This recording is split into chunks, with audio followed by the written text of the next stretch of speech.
In his eulogy at one of the services for George Floyd, Reverend Al Sharpton gave an analogy of what we as African Americans, as brown people in the United States of America, who have been dealing with the stress of being here for the last 401 years. And he talked about how if people would just get their knee off our neck, how we would be able to do some things without carrying the baggage of being here and the how we got here and why we were brought here. And that reminded me of something that I'd written in the 5th chapter of my book, Stop Falling for the Okeydoke, How the Lie of Race Continues to Undermine Our Country. And I want to just read that to you now on page 79.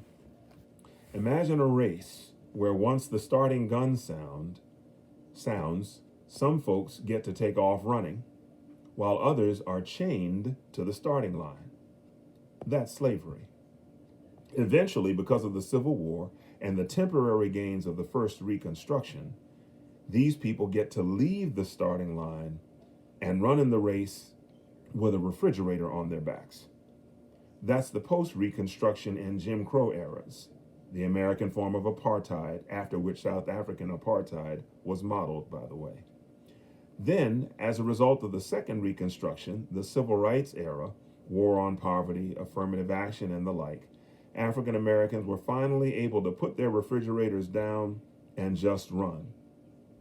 After about 40 years of somewhat unencumbered running, trying to catch up from the aforementioned delays over a 300-year period, comes all of the pushback against so-called reverse discrimination, and other nonsense. This mindset essentially states you've had 40 years to make up for 300 years of deficits. Now you're on your own. In what universe does that make sense?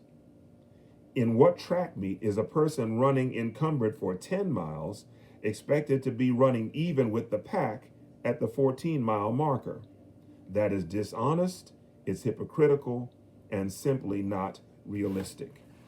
That part of this awakening that people are experiencing now in the country, again, as I said in prior videos, hopefully that you're not awake just for the time being, but that you're getting woke for the long haul, that you will recognize and understand that we have arrived where we are not by accident. It has been intentional.